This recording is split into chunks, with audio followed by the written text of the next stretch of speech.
திருக்குறள். இருவரி கவிதை ஒரு பொருள் தருமே, இருவரும் இது போல இருந்தால் சுகம். நிலா.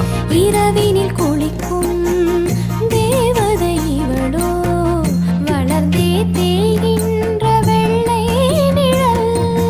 சரி, கண்ணாடி. இதில் என்னை பார்க்கிறேன், அது உன்னை காட்டுதே. காதல். கரினி சரி கரி கரி